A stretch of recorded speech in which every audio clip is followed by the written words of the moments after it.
Drama के start में हमें एक मॉडल को दिखाया जाता है जो एक जादुई मिरर देख रहे होते हैं। वहां पर जियो नाम की लड़की के पूरी जो जीवन की शैली थी ना उसे दिखाया जा रहा था।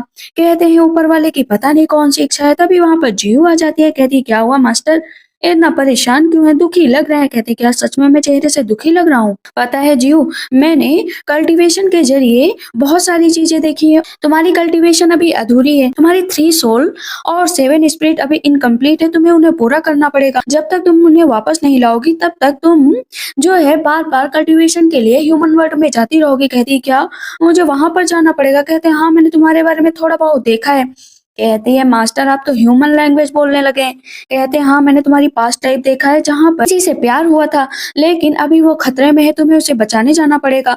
अगर तुम नहीं बचा पाई ना तो तुम अपनी एक सोल खो दोगी। कहती है मास्टर बताओ ना मैं क्या करूँ, प्लीज प्लीज मेरी हेल्प कर दो। कहते हैं मेरे पास कुछ जादुई ब्रेसलेट है, इससे तुम अपने सोलमेट को ढूंढ पाओगे। ये ब्रेसलेट तभी चमकेगा जब तुम्हारा सोल तुम्हारे सामने आएगा।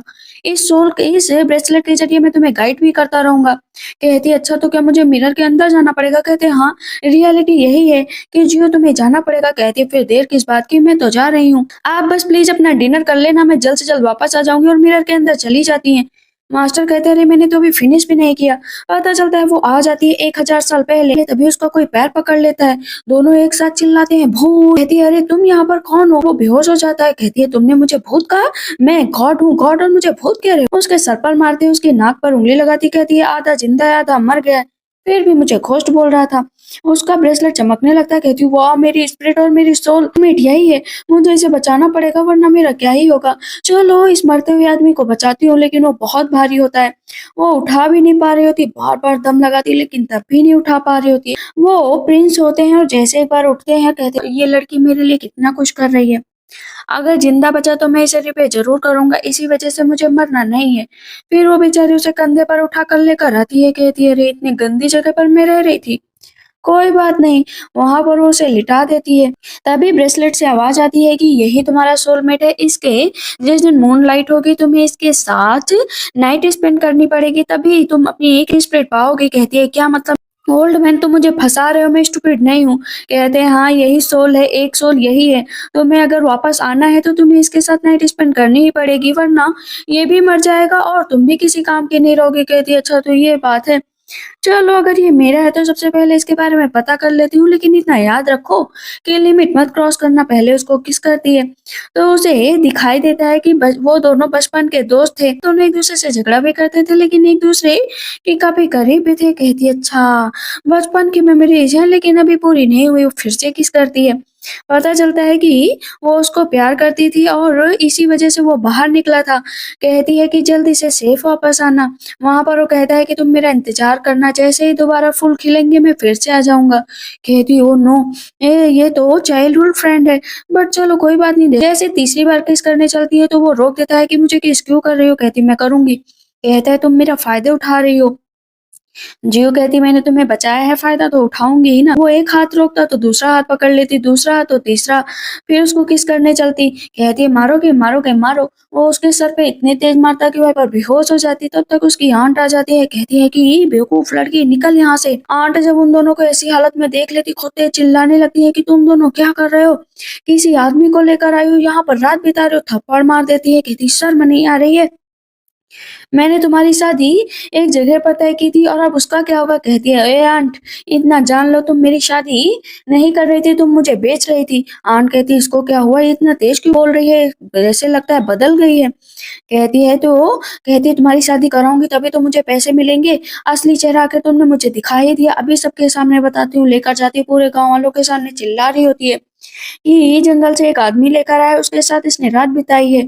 सब कहते हैं देखो देखो कैसी लड़की है, भला इसके साथ शादी कौन करेगा, इसका तो कोई चेहरा भी नहीं देखना चाहेगा। तब तक प्रिंस आ जाते हैं कि तुम लोग इसको ऐसे कैसे कह सकते हो, ये बहुत अच्छी लड़की है, चेहरे से गंदी है लेकिन दिल की बहुत अच्छी है। कहती क्या कह रहे हो मुझे, प्लीज तुम क्या कह रहे हो? कहता कुछ नहीं कह रहा हूँ, ये लोग तुम्हारा मजाक उड़ा रहे हैं, बस तुम्हारा साथ दे रहा हूँ। एक ओल्ड अंकल बोलते हैं कि अगर तुम्हें यहाँ से भगा दिया जाएगा ना कोई भी शादी नहीं करेगा, ये भी नहीं करेगा। प्रिंस कहते हैं उसको अपनी तरफ खींचकर मैं करूंगा शादी। कहती क्या तुम सच में मुझसे शादी करोगे, तुमसे शादी करना भी कौन चाहेगा, चलो निकलो यहाँ से। मेरे भी कुछ मोरल्स वगैरह हैं, ऐसे में तुमसे शादी नहीं कर सकती। सारे लोग कहते हैं हाँ सही बात, इतनी अगली है भला इससे शादी कौन करेगा। वो अपने मैजिक का यूज करती है और कहती है, ओ अंकल लियोशॉन, तुम्हारे पीछे ना एक मॉल है जो मैं सबको बता सकती हूँ कहाँ पर है। कहते हैं कि ये लड़की बहुत ही बदतमीज है, देखो कैसी बातें कर रही है, एक एक के राज वहां पर खोलने लगती है। सब हंस हंस के वहां से चले जाते हैं, अपनी आंट के ऊपर आ जाती है। कहती है तुम मेरे बारे में क्या बताना चाहती हो, मैं तुम्हें मार डालूंगी। उसका हाथ पकड़ लेती है, कहती है आंट पीछे हटो। अंकल कहते हैं तुम अपनी आंट के साथ ऐसे कैसे कर सकती हो, तुम्हें अपनी बेटी की तरह मानती है। कहती है बेटी, बिल्कुल भी बेटी नहीं, कौन सी माँ अपनी बेटी पर हाथ उठाती है, जरा सा भी शर्म नहीं आती, ये पता है। ओल्ड मैन रहता है ना, उसे दिन रात देखती रहती है, उसी के साथ इनका इश्क चल रहा है। अंकल कहते हैं क्या ये सच है। कहती नहीं नहीं ये झूठ बोल रही, भला मेरा ओल्ड मैन से क्या चक्कर चलेगा। अंकल बैठ बैठ कर खूब तेज से रोने लगते हैं कि तुमने मुझे कहीं का नहीं छोड़ा। कहती है मरे मैंने ऐसा कुछ नहीं किया, इस लिटिल बदतमीज की वजह से सब कुछ हो रहा है, मैं इसे छोड़ूंगी नहीं। इसने सारे पैसे चुराने के लिए सब कुछ किया है ताकि उसे शादी न करना पड़े। वो फिर से मारने चलते तो प्रिंस उसका हाथ पकड़ लेते हैं, कहते हैं कि इस तरह इस पर हाथ नहीं उठा सकती। आंट मन में सोचती हैं कि इन दोनों की शादी करवा देती हूँ तो ये यहीं पर रहेंगे और यहाँ का काम करवाऊंगी। कहती है तुम दोनों ने एक रात अकेले बिताई, इसलिए तुम दोनों को शादी करनी पड़ेगी। र्यूमर्स चारों तरफ फैल चुके हैं, अगर शादी नहीं की ना तो तुम लोगों को यहाँ पर मरना पड़ेगा। दोनों की शादी हो जाती है, कहती है कि फाइनली मेरी शादी हो गई। वहां पर वो बताता है मेरा नाम झैंग झेन है, मेरी वाइफ और मेरा बच्चा भी है। कहती क्या तुम्हारा वाइफ है और तुम्हारा बच्चा, फिर भी तुमने मुझसे शादी की। कहता है हाँ इमरजेंसी थी, मैं यहाँ पर दुश्मनों से लड़ने आया था लेकिन बेहोश हो गया, इसी वजह से मुझे तुमसे शादी करनी पड़ी। कि कहती अच्छा ये बात है, कोई बात नहीं, मेरी भी कुछ प्रॉब्लम है, इसी वजह से मैंने तुमसे शादी की, लेकिन जैसे हम दोनों का मामला शांत होगा तुम अपने रास्ते में अपने रास्ते। जाती है, दरवाजा खोलती है, आंट सारी बातें सुन रही होती है, नीचे गिर जाती है। आंट कहती है तुमने मेरी तो हड्डी तोड़ दी। कहती हाँ फाइनली तुमने एक डॉग से शादी कर ही ली, लेकिन डॉग से शादी की है तो मुझे पैसे चाहिए। कहता मेरे पास कोई पैसे नहीं आंट। कहती पैसे नहीं तो ये जेडे ही दे दो, इसकी पेमेंट लगभग काफी अच्छी होगी। कहता नहीं आंट आप ये जेडे पेमेंट नहीं ले सकती है, मेरे लिए बहुत इंपॉर्टेंट है। जियो छीनने चलती है तो वो आंट उसे लेकर वहां से चली जाती है। कहती है इसे तो मैं बेच कर ही रहूंगी। उसके हाथ पर चोट लगी होती है तो जियो कहती है तुम शांति से बैठो, जेडे पेंडेंट में वापस ले आऊंगी, गुस्सा करने की कोई जरूरत नहीं। प्रिंस के दो सैनिक आ जाते हैं, उन्हें पता चलता है कि मास्टर यहीं पर हैं। चलो हम लोग वापस रिपोर्ट करते हैं चलकर। इधर वो नहा रहा होता है और वो उसे हील करने की कोशिश कर रही होती है। कहता है तुम मेरी जान बचा रहे हो, इसी वजह से मैं तुम्हारे लिए कुछ भी करने के लिए तैयार हूँ, लेकिन तुम यहाँ पर क्या कर रही हो। कहती है एक तरह के हर्ब्स हैं जो तुम्हारी बॉडी को पूरी तरीके से सही कर देंगे। वो स्माइल कर रहा होता है, कहता है तुम तो काफी फनी हो, गलतफहमी बिल्कुल मत पालना, मैं बिल्कुल भी फनी नहीं हूँ। पीछे से आ जाती है, कहती है कि तुम्हारी बॉडी तो काफी अच्छी है। कहता है क्या कर रही हो, दूर हटो। वो तुरंत कपड़े पहन लेता है, कहती है कि तुम जेंटलमैन हो, मुझे तो नहीं लगता है तुम जेंटलमैन हो, तुम्हारे लिप्स अच्छे, तुम्हारी बॉडी अच्छी। कहता है कि लेकिन हम दोनों लोगों ने वादा किया था कि हम लोग लाइन कभी क्रॉस नहीं करेंगे। कहती है अच्छा वादा किया था, मैंने आज तक कभी किसी आदमी को टच नहीं किया है, लेकिन मैंने तुम्हें 2 बार किस किया है, उस हिसाब से किस का बदला तो लेना ही चाहिए ना। कहता क्या मतलब। कहती बस मुझे एक किस चाहिए। वो खड़ी हो जाती है, कहती मैं अगली हूँ लेकिन इतना जान लो मैं किस कर सकती हूँ तुम्हें। उसके मुंह पर हाथ रख देता है, कहता है कि मुझे ब्लेम मत करना अगर कुछ भी हुआ। कहती ब्लेम किस बात का, तुम्हारी आंखें और तुम्हारा चेहरा कितना मैच करता है, बिल्कुल मेरी वाइफ की जैसे। क्या वाइफ के जैसे, क्या मतलब। तभी वहां पर छोटा सा बच्चा आ जाता है, कहता है कि मैं यहाँ पर नहीं आना चाहता था, लेकिन ये अगली वुमेन कौन है जिसका चेहरा मेरी माँ से मैच करता है। वो छोटा बच्चा जो होता है ना, कहता है कि मेरे फादर ना बहुत ही दुष्ट हैं, वो एक कॉन्कुबाइन लेकर आ गए। कहता है नहीं बेटा मैं कोई स्टेप मदर नहीं लेकर आया हूँ, मैंने कभी भी तुम्हारी माँ को बिट्राई नहीं किया है। कहता है तो फिर आप वापस क्यों नहीं आए हम दोनों को देखने। कहता है मैं जरूर देखने आता, लेकिन मुझे चोट लग गई थी ना, हम दोनों एक दूसरे की आइडेंटिटी नहीं रिवील करेंगे। कहते हैं ठीक है फादर। वहां पर खाना बन जाता है, कहते आओ दोनों लोग खा लो। वो जैसे ही खाने चलता है तो कहते हैं कि अगली मदर तुम कितनी गंदी लगती हो। कहती है कि हाँ मैं अगली हूँ। कहता है कि देखो ना ये स्टेप मदर है मेरी। कहता है नहीं स्टेप मदर नहीं बोलते हैं। कहती है अच्छा ठीक है स्टेप मदर बोलो, लेकिन चलो खा लो। तभी आंट सामने से चिल्लाते हुए आ जाती है कि तुम यहाँ का खाना कैसे खा सकती हो, इतना हेल्दी फूड। कहती है क्यों आंट नहीं खा सकती, मैं पैसों से खरीद कर लाई हूँ, इससे तुम्हारा कोई लेना देना नहीं। कहती मैंने तुम्हें यहाँ पर बड़ा किया, खिलाया पिलाया, और आज जब तुम्हारे पास खुद पैसे आ गए तो मुझे कुछ खिला पिला नहीं रही हो। प्रिंस कहते हैं दूर हटो यहाँ से। कहती तुम तो चुप ही बैठो, मैंने तुम्हें पैसे दिए हैं तो भी तुम यहाँ पर रह रहे हो, तुम्हें रहने के लिए घर दिया है। कहती है, आंट आप ये क्या कह रही है? कहती मैं ये मेज ही तोड़ दूँगी, अगर तुम लोगों ने मुझे खाने को नहीं दिया, मैं तुम्हारी माँ जैसी हूँ। कहती माँ जैसी कितनी बार कहा है कि आप मेरी माँ नहीं हैं, अपनी आँखें खोलो और देखो। कहती है कि अच्छा, चिल्लाने लगती है। कहती है देखो, देखो मेरा तो जीने की इच्छा ही नहीं रह गई, मन करता है मैं मर जाऊँ, मेरे अब ज़्यादा दिन बचे ही नहीं हैं। प्रिंस अपने कान खुजाने लगे कि ये औरत कितना चिल्लाती है। सारे लोग फिर से आ जाते हैं। प्रिंस अपने बेटे के कान पर हाथ रख लेते हैं कि इन लोगों को जज करने की कोई ज़रूरत नहीं है, बिल्कुल बेकार हैं। वो आंट कह रही होती हैं कि ये अगली गर्ल मुझे पैसा नहीं दे रही है, अपना अच्छा खाना खा रही है। और यहाँ पर सारे लोग कह रहे होते हैं कि सही बात है, अपना खाना खा रही है और ओल्ड मदर को ऐसे ही रहने दे रही है। वो अपना हाथ खोलती है और दिखाती है कि इसने मुझे बहुत मारा है। हर रोज़ मुझे मारती थी और मुझसे पूरा काम कराती थी। कभी-कभी तो अपनी लिमिट क्रॉस कर देती थी। छोटा बच्चा फेंग बोलता है कि हाँ, हाँ, ये औरत तो बहुत ही दुष्ट है। देखो आंट को मार रही थी। कहती है मैंने तुम्हें कब मारा? तुम इस सिक आदमी को लेकर आई तो मेरा हाथ उठ गया और अब ये बच्चा कहाँ से आ गया? तुम्हें शर्म नहीं आ रही है कि तुम यहाँ पर कैसे रहोगी, सर्वाइव कर पाओगी? तुम्हें फ्यूचर में खाने को भी नहीं मिलेगा। कहती है आंट अगर ये बात है ना तो हम लोग अलग हो जाते हैं। मुखिया आते हैं और उन लोगों के हाथ का थंबनेल लगवाते हैं। कहते हैं कि रूम्स अलग होंगे, सब कुछ अलग होगा, पर तुम दोनों अलग-अलग रहोगी। कहती अब ठीक है, अब देखती हूँ कि ये हम लोगों के बिना कैसे रह पाएगी। ऑन्ट वहाँ से गुस्से में चली जाती। मुखिया कहते हैं, "क्या तुम सच में रह पाओगे?" कहती, "नहीं, मुझे कोई रिग्रेट नहीं अंकल। मैं पूरी तरीके से तैयार हूँ अलग रहने के लिए।" अभी वो निकल जाती है जंगल की तरफ। वहाँ पर बहुत सारी लैंप जल रही होती है। सामने प्रिंस खड़े होते हैं। सामने से देख रही होती है। कहती है कि ये दोनों कितने अच्छे हैं। शाम होती है तो प्रिंस कहते, "आ गई?" कहता है कि, "आंट आप आ गई। अब से मैं आपके साथ ही रहूँगा। मैंने ना आपको गलत बोला बट आप अच्छी हैं। चलते हैं।" वहाँ पर वो कुछ पैसे लेकर आई होती है, अपने बेटे को देती है। कहती, "तुम्हें जो मन करे खा लेना।" कहता है, "सैम देखो, मैं स्टूपिड नहीं हूँ, मुझे पैसे मिल गए हैं।" कहती है कि हाँ ठीक है, डोंट वरी, मैं कोई ना कोई चीज़ ढूँढ लूँगी जिससे हम लोग पैसा कमा सकें। वो कुछ पैसे प्रिंस को भी देती है लेकिन वो वापस कर देता है, कहता है मेरा हाथ भी पहले से ठीक हो चुका है, मैं भी कुछ पैसों का इंतज़ाम कर लूँगा। फेंग भी पैसे वापस कर देता है कि आंट आप कुछ और कर लीजिए बिज़नेस वग़ैरह। तभी वो जाती है मार्केट। कहती है स्ट्रेंज, यहाँ पर ये सब चीज़ें क्या हैं? वो जाती है कुछ जड़ी-बूटियाँ ले कहती है कि अंकल ये मेडिसिन ले लीजिए। कहते हैं हाँ, ये तो बहुत अच्छी हर्ब्स हैं। वो उसे कुछ चांदी के टेल्स देते हैं। कहती थैंक यू सो मच, मैं जल्द से जल्द यहाँ पर कुछ और चीज़ें लेकर आऊँगी। कहते हैं हाँ, ये रेयर मेडिसिन है, इन्हें कोई ढूँढ भी नहीं सकता लेकिन तुम लेकर आई हो। कहती हाँ, मैं पैसे कमाना चाहती हूँ। तुम्हारे इलाज की वज़ह से मेरा भाई मर गया, अब इसे ज़िंदा करो। जैसे फिजिशियन उसकी नब्ज़ देखते हैं तो वो उठ जाता है और चिल्लाने लगता है।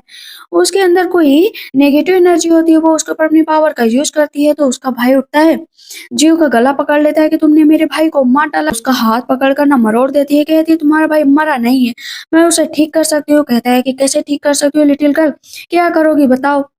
वो जाती है उसके पास, उसके ऊपर एक्यूपेंचर का यूज़ करती है और अपनी पावर का जैसे ही यूज़ करती है ना, तो उसके अंदर से जितनी नेगेटिव एनर्जी होती है, वो बाहर निकल जाती है, वो ठीक हो जाता है। कहता है थैंक यू सो मच कि तुमने मुझे ठीक कर दिया। डॉक्टर से कहती है कि आप चिंता मत करिए, आप बस मुझे एक पेन और पेपर दे दीजिए।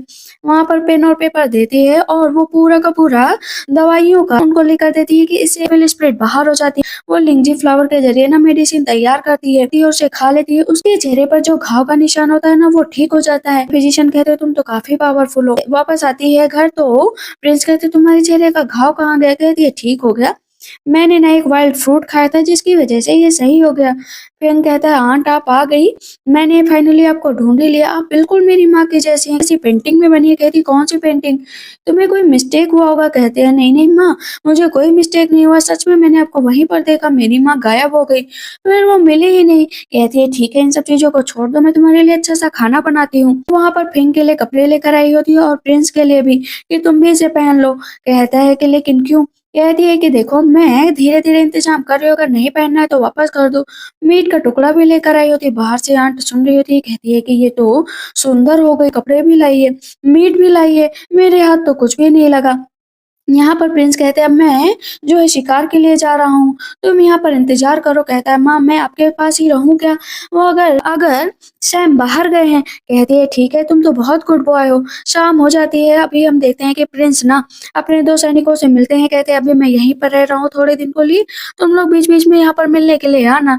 इधर हम फिजिशियन को देखते हैं जो एविल स्पिरिट के साथ डील कर रहे होते हैं। वहाँ पर आज फेंग भी गया होता है। कहता है ओ ओल्ड फूल, तुम्हें समझ में नहीं आता है कि इसकी आँखें कितनी खराब है, तुम्हें दिखाई नहीं देता है कि ये एविल इसके ऊपर हावी हो चुकी है। कहते हैं कि ये एक स्पेशल मेडिसिन है जो बहुत ही स्ट्रॉन्गर है, आप इसे दे दीजिए, ये ठीक हो जाएगा। वो मुंह में फेंकती है और तुरंत ही वो आदमी ठीक हो जाता है। कहता है सच में मैं ठीक हो गया, इतनी पावरफुल दवा दी है। आंट बाहर से देख रही होती है, कहती है कि इसने मुझसे अपना टैलेंट छिपा कर रखा, अब मैं इसे अपने आप से दूर नहीं जाने दूंगी। इधर हम देखते हैं एक आदमी आता है, बाहर चिल्लाने लगता है कि यहाँ के जो फिजिशियन है बिल्कुल काम नहीं करते, बल्कि लोगों से ज्यादा काम करवाते हैं। कहती है अंकल आप जाओ, मैं इन लोगों से निपट लूंगी। कहते हैं बताइए आपको क्या चाहिए, आप यहाँ पर मेरा काम बिगाड़ने आए ना, और अपनी मिस्टेक को मान लीजिए वरना आपके साथ बहुत बुरा होगा।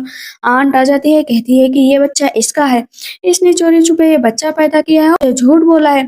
मैंने इसे बहुत कुछ सिखाया है कि गलत काम मत करो मत करो। मैं आप सबसे माफी मांगती हूँ कि ये मेरे घर की बेटी इतनी बुरी निकल गई।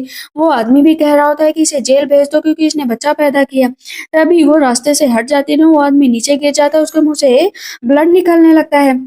तभी वहां पर सैनिक आ जाते हैं, भाग कर जाती है, कहती सर इसे पकड़ लो, इसे एक मेडिसिन बनाती है और गलत बच्चा भी पैदा किया है, वो भी किसी और के साथ रहकर। तभी वहां पर फेंक सामने खड़ा हो जाता है कि मेरी मदर को नहीं ले जा सकते। जबरदस्ती सैनिक उसको उठाकर लेकर जाते हैं, फेंक रोया करता है। आन कहती मेरा काम तो हो गया। अब यहाँ पर फेंक को भी जो है जियो के साथ जेल में डाल दिया जाता है। कहता है कि फादर जल्द से जल्द आएंगे और तुम्हें बचा लेंगे। वो कहती है अच्छा तो तुम्हारे फादर कहते। फेंक कहता है हाँ चिंता मत करो आंट, अभी देखना सब कुछ सही हो जाएगा। वो क्या करती है ना, सचेत का यूज करती है। वहां पर सैनिक के ऊपर वो दोनों आपस में ही लड़ने लगते हैं, तो पहले हम दोनों लोग खा लें। वहां पर वो सैनिकों का खाना ही फेंक के साथ खा रही होती है और वो दोनों सैनिक तो आपस में लड़ रहे होते हैं। वो उनके साथ ना गेम खेल रही होती है, दो फेंक को बड़ा मजा आ रहा होता है। इधर जैसे ही प्रिंस वापस आते हैं तो देखते हैं कि वहां पर जी और उसका बेटा है ही नहीं। आंट कह रही होती है कि अच्छी बात है, इसको यहाँ से हटा दिया, मैं उसका जितना भी सामान है वापस ले लूंगी। बाहर से प्रिंस सब कुछ सुन रहे होते हैं। आंट कह रही होती है उसकी मनी मेरी है। प्रिंस जैसे ही आते हैं तो आंट कहती क्या कर रहे हो। प्रिंस कहते तुम दोनों की हिम्मत कैसे हुई कि मेरे बेटे और वाइफ को हार्म करने की। प्रिंस दरवाजा बंद करते हैं, उन दोनों की खूब पिटाई करते हैं, एकदम मुंह लाल कर देते हैं, दोनों रो रहे होते खुद तेज से। प्रिंस अपने आदमियों को बुलाते हैं और कहते हैं उन्हें वापस लेकर आओ जल्द से जल्द। इधर प्रिंस अपनी वाइफ और बेटे को बचाने जाते हैं तो वहां के जो मंत्री होते हैं ना वो बैठे होते हैं। कहते हैं कि ये बताओ कि जी और उसका बेटा कहाँ पर है। जाते हैं सामने बैठ जाते हैं, जैसे ही मंत्री को पता चलता है कि प्रिंस है तो कहते हैं प्रिंस आप यहाँ पर बताइए ना कि आपको क्या चाहिए। कहते हैं मैंने सुना है यहाँ पर एक औरत एक बच्चे को लाया गया है। कहते हैं हाँ वो स्ट्रीट पर ना गलत दवा बेच रही थी, इसी वजह से उसे जेल में डाल दिया गया। कहते हैं अच्छा तुम्हें बड़ा पता है वो गलत दवा बेच रही थी, वो मेरा बच्चा है। कहते हैं क्या वो आपका बच्चा है। वो फ्रेंक को हंसा रही होती है। तभी मंत्री आते हैं, कहते हैं कि मुझसे मिस्टेक हो गई, आप चलिए जल्द से जल्द, आपको बाहर बुलाया गया है। कहती है तो इंटरेस्टिंग हो गया, इन लोगों को बहुत ही गिल्ट फील हो रहा है। अब वहां पर दोनों सैनिक कह रहे होते हैं कि ये और बहुत बुरी है, तो मंत्री उसको थप्पड़ मार देते हैं कि ये प्रिंस के जाने पहचाने लोग हैं, तुम्हें पता है कि अगर इन लोगों को नहीं छोड़ा तो उन लोगों को जान से मार देंगे। वो हाथ पकड़ती है, फिंगा कहती है कि चलो घर पर डिनर करेंगे। इधर प्रिंस इंतजार कर रहे होते हैं। फिंग आ जाता है, वो उसको अपना कपड़ा पहना देता है, कहते हैं अरे तुम्हारी माँ को प्रोटेक्ट कर रहा हूँ। कहते हैं कि हाँ सैम आपको यही करना चाहिए। अब प्रिंस ना जियो का हाथ पकड़ने चलता है, लेकिन जियो तो अपने ही होश में जाने लगती है। प्रिंस कह रहे होते हैं कि क्या ये सच में मेरी वाइफ है, ये तो सेम टू सेम लगती है।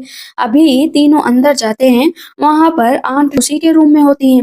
देखते हैं कि पैसे कहाँ पर है, सारा सामान इधर उधर करके देख रही होती है। उन्हें दवा मिल जाती है, कहती ये क्या है, फाइनली मैंने ढूंढ लिया। अब ना मैं उसकी जगह पर ये दवा बेचूंगी और अमीर हो जाऊंगी। तीनों फिर से छिप जाते हैं और आंट बाहर निकल जाती है। फिंग कहता है आंट ने क्या चुराया। कहती है बहुत अच्छी चीज चुनी है। इधर हम देखते हैं कि अंकल और आंट ना मार्केट में 10-12 दवा बना लेते हैं और कहते हैं इसको बेचेंगे और अमीर हो जाएंगे, जिससे लोगों के चेहरे का घाव ठीक हो जाएगा। ये रियल एलेक्जेर है, ले जाइए। दूर से जियो देख रही होती है, कहती है कि बेचने दो। उन लोगों को खूब पैसे भी मिलते हैं। कहती है हम लोग रिच हो गए।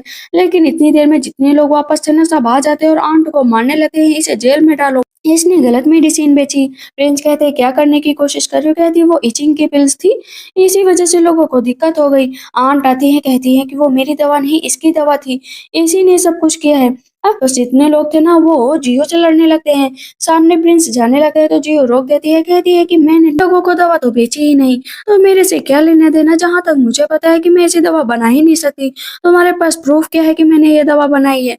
अब आंट अपना मुंह छिपाने लगती है।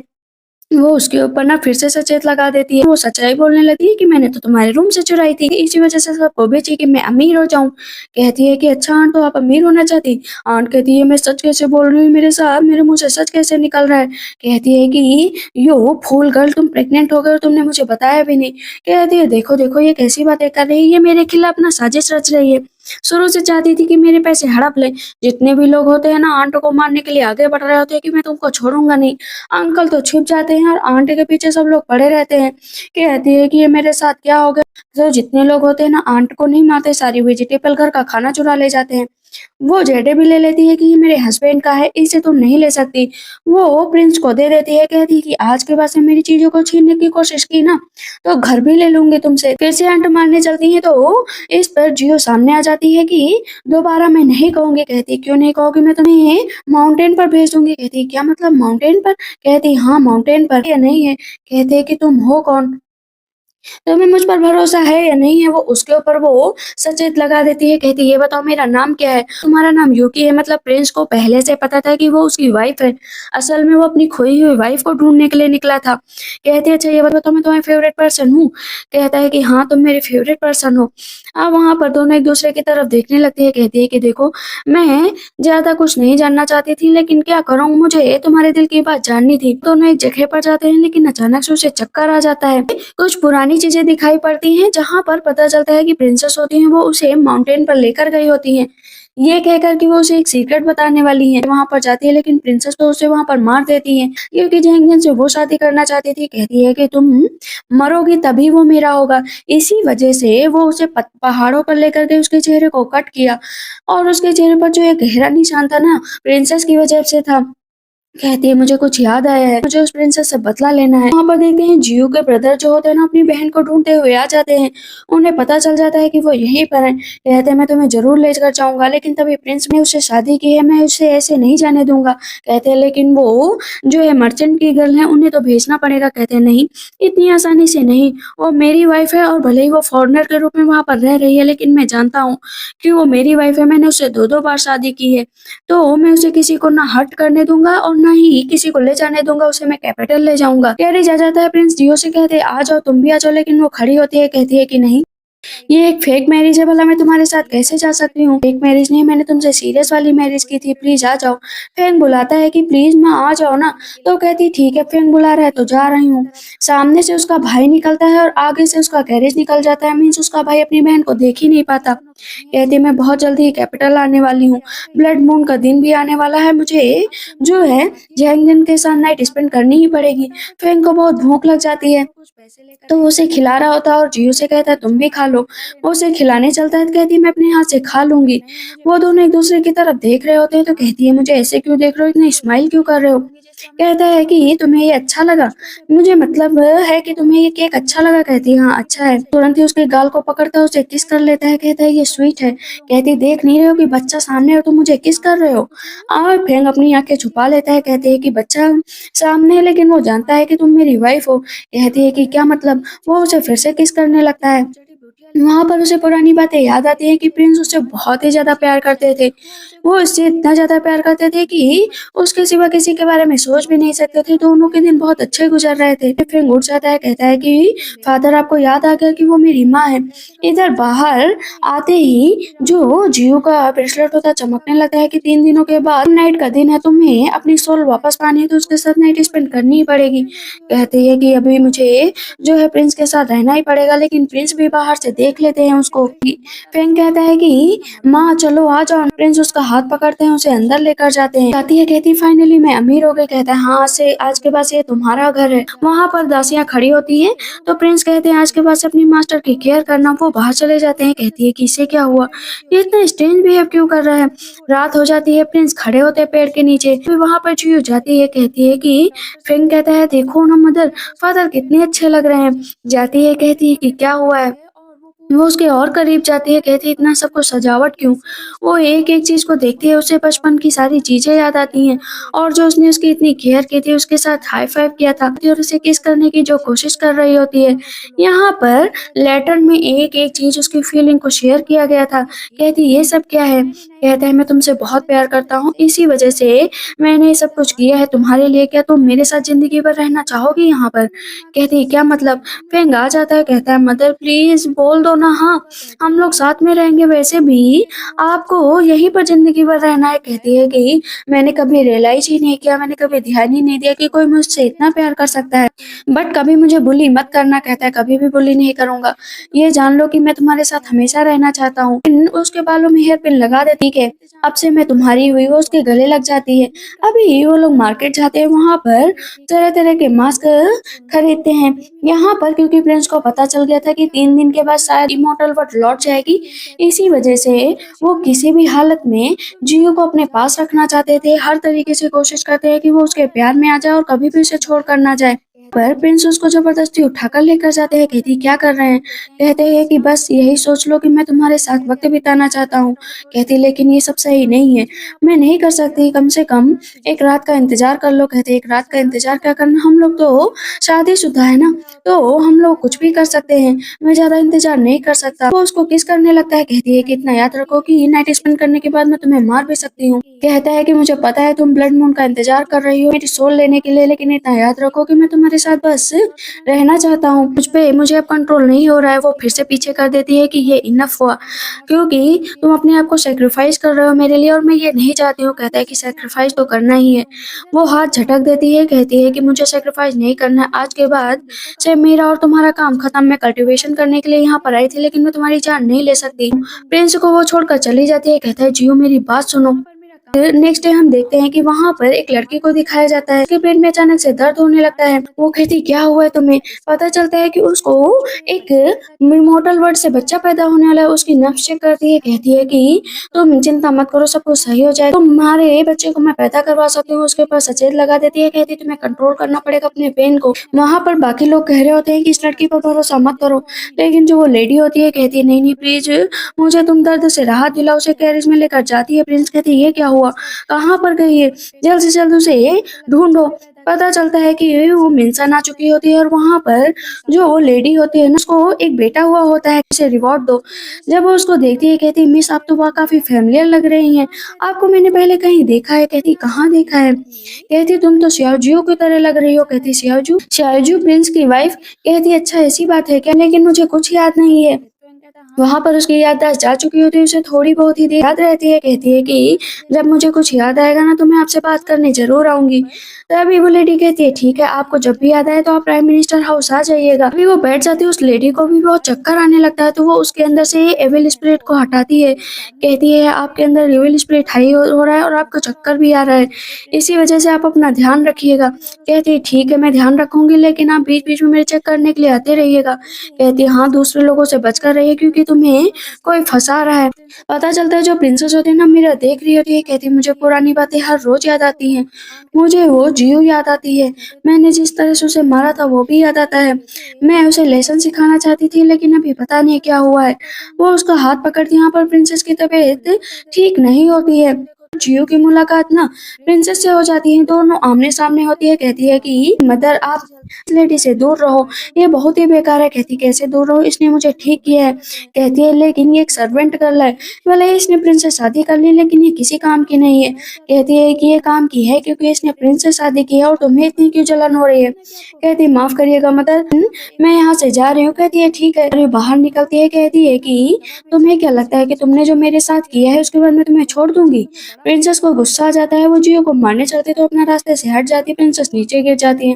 प्रिंसेस का पूरा चेहरा ही खराब हो जाता है। कहती है और तुम लोग? प्रिंसेस के भाई आ जाते हैं, कहते हैं तुम्हारी हिम्मत कैसे हुई मेरी बहन को नीचे गिराने की? कहती है क्यों, तुम्हें भी नीचे गिराऊं क्या, तभी तुम्हें अकल आएगी?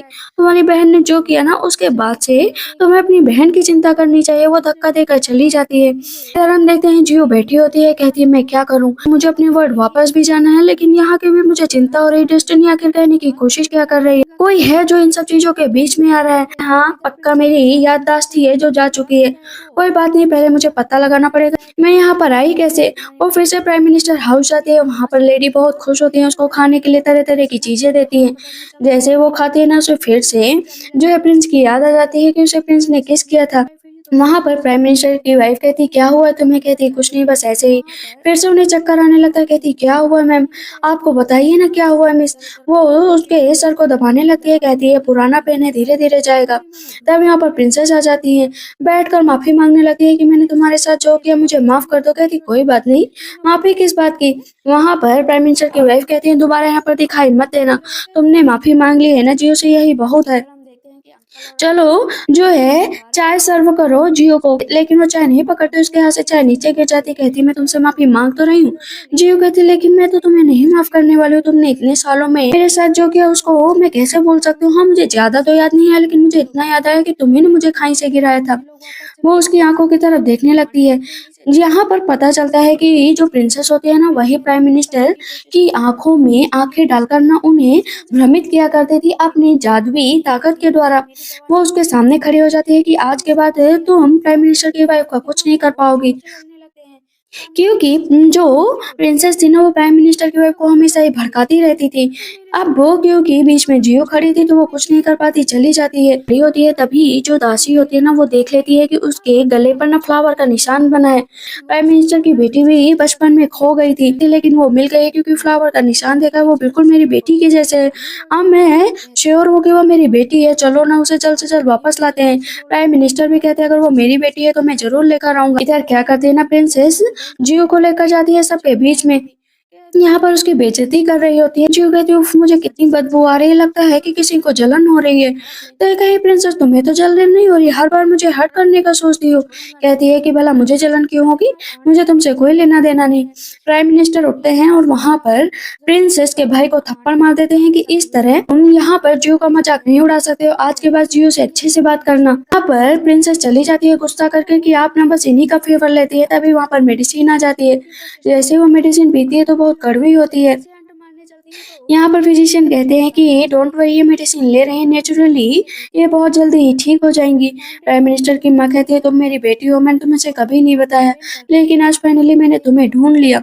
इधर अब प्रिंसेस और प्रिंस को बहुत गुस्सा आ रही थी कि आखिर ये एक और सदस्य यहाँ पर कैसे आ सकती है, लोगों को रास्ते से हटाना पड़ेगा। लेकिन प्राइम मिनिस्टर अपने दोनों बच्चों मीन्स प्रिंस और प्रिंसेस को बहुत मारते हैं कि तुम दोनों हम लोगों को अडॉप्टेड बच्चे हो और जो वो लड़की है ना वो हम लोगों की रियल डॉटर है। फिर भी मैंने तुम दोनों को अपने बच्चों की तरह माना और आज तुमने मेरी ही बेटी को घर से निकालने का सोचा। जाओ नील डाउन हो जाओ। दोनों भाई बहन नील डाउन होते हैं, कहते हैं इससे तो निपट लेंगे। प्रिंसेस कहती है मैं तुमको छोड़ूंगी नहीं, इतना याद रखो सैंग फैमिली में तो मैं तुम्हें रहने नहीं दूंगी। नेक्स्ट डे फिर से बैंकेट होता है, सबको वहां पर बुलाया गया होता है। सब जो है जियो की बहुत तारीफ कर रहे होते हैं और उसे कोई ना कोई गिफ्ट देते हैं। इस बात से उसकी मदर बहुत खुश होती है और प्राइम मिनिस्टर भी बहुत खुश होते हैं। दुखी होती है तो सिर्फ और सिर्फ प्रिंसेस कि ये लड़की यहाँ पर बस बहाना बना कर आ गई। अभी हम देखते हैं कि उसका भाई भी आ जाता है जो अपनी बहन को बहुत दिनों से ढूंढ रहा था। पता चलता है कि उसकी वही बहन है तो वो बहुत खुश हो जाता है। अभी वहां पर प्रिंस भी आए होते हैं। कहती है कि तुम यहाँ पर, कहते कहाँ गई थी, मैंने तुम्हें कितना ढूंढा। वो चली जाती है गुस्सा होकर कि मुझे तुमसे बात ही नहीं करनी। यहाँ पर प्राइम मिनिस्टर की वाइफ कहते हैं लगता है मेरी बेटी अपने हस्बैंड से नाराज है लेकिन जल्दी सब कुछ सही हो जाएगा। कहती मैंने तुमसे कहा ना कि मुझे तुम्हारे पास नहीं रहना। कहता मुझे माफ कर दो जो मैंने तुम्हें हर्ट करने का सोचा, मैं तुमसे बहुत प्यार करता हूँ, प्लीज मुझसे दूर मत जाओ। पीछे से मैं प्रिंसेस देख रही होती है। कहती है जितना मैं तुम्हें प्रिंस पाने की कोशिश करती हूँ उतना ही तुम जियो के पास चले जाते हो। कहता है कि तुम मेरी राइटफुल वाइफ हो, प्लीज मुझसे दूर मत जाओ। कहती है लेकिन इसका अंजाम बहुत बुरा होने वाला है। कहता है मेरी बॉडी ही तो हो जाएगी लेकिन जो तुम्हारा बच्चा है वो रियल है, कम से कम उसके पास रह पाओगे। कहती है नहीं, ना मैं तुमसे दूर जाना चाहती हूँ ना मैं अपने बच्चे से दूर जाना चाहती हूँ। कहता है मुझे बताओ तो, मुझे बस कुछ ही चीजें पता है। इधर हम देखते हैं कि अब प्रिंस आते हैं प्राइम मिनिस्टर से बात करने के लिए कि आखिर दिक्कत क्या है, लेकिन वो मुझसे शादी करना ही नहीं चाहती।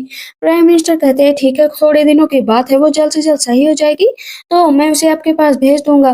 प्रिंसेस पीछे से आती है प्रिंस को मनाने के लिए लेकिन प्रिंस तो उसकी तरफ देखते भी नहीं। इधर बैठी होती है जियो। कहती है मैं क्या करूं, मुझे क्या प्रिंस के पास जाना चाहिए। अभी वो देखती है कि प्रिंसेस एक दूसरी जगह पर गई और उन्हीं के कहने पर काम कर रही है। कहती क्योंकि जो अडॉप्टेड ये दोनों बच्चे थे ना वो रियल इनके फादर थे, इसी वजह से कहते ये मेडिसिन दो और जाकर सबको मार दो ताकि प्राइम मिनिस्टर अगला मैं बन पाऊं। यहाँ पर जियो सारी चीजें देख लेती है। कहती है कि इतनी हिम्मत, तभी उससे ना दरवाजा हिल जाता है। कहती कौन है वहां पर। अब मन में सोचती है जियो अब तो मैं गई। वो चाकू लेकर आगे बढ़ रही होती है। कहती है कौन है वहां पर। तभी एक दासी आ जाती है। कहती क्या हुआ। हुआ? यहाँ पर कौन था? कहती कोई नहीं।